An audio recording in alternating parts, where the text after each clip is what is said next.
Hello बच्चों, आइए हम लोग देखते हैं बीजांड की संरचना को।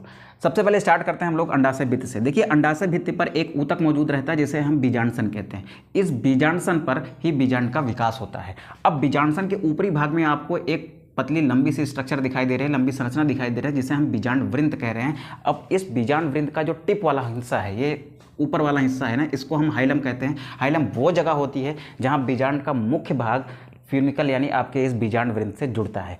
अब आगे चलते हैं और हम देखते हैं इस बीजांड के मुख्य भाग की संरचना को। बीजांड के मुख्य भाग में आपको बाहर की ओर अध्यावरण दिखाई देगा जो एक तरीके का सुरक्षात्मक आवरण है। अब ये अध्यावरण दो पार्ट में डिवाइड होता है। बाहर वाले पार्ट को बाह्य अध्यावरण कह दिया, अंदर वाले पार्ट को आंतरिक अध्यावरण कह दिया।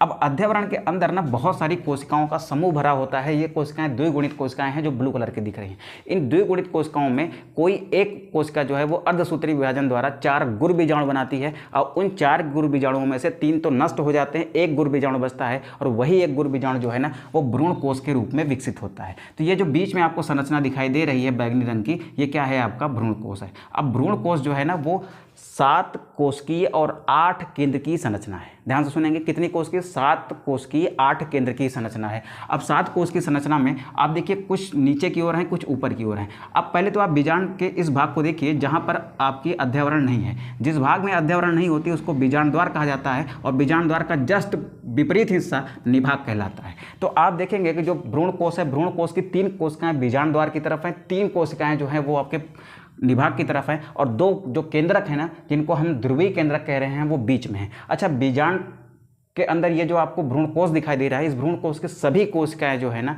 वो आपकी अगुणित होती हैं, यानी ये यन होती हैं। अब आ जाइए आप इधर देखिए, 2 हरी रंग की कोशिकाओं को सहायक कोशिका कहा जाता है जिनके साथ एक रेड कलर की कोशिका लगी हुई है जिसे हम अंड कोशिका कह रहे हैं। यही अंड कोशिका हमारा मादा युग्मक है जो आगे जाके युग्मनज का विकास करेगा। उसके ऊपर हम जाते हैं तो हमें 2 ध्रुवीय केंद्रक दिखाई देते हैं। उसके ऊपर हम निभाग की ओर जाते हैं तो हमें 3 प्रतिमुखी कोशिकाएं दिखाई देती हैं। तो ये संपूर्ण संरचना थी हमारे बीजांड